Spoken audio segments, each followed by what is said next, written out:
Egg, E double G, egg মানে ডিম, ঘি মানে ঘি, মিল্ক, মিল্ক অর্থ হচ্ছে দুধ।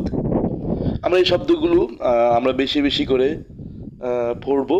আমার ভিডিওগুলো শেয়ার করে দিবেন আর লাইক কমেন্ট শেয়ার করতে ভুলবেন না। তাহলে নতুন নতুন ভিডিও আপনাদের জন্য তৈরি হবে ইনশাল্লাহ। আসসালামু আলাইকুম।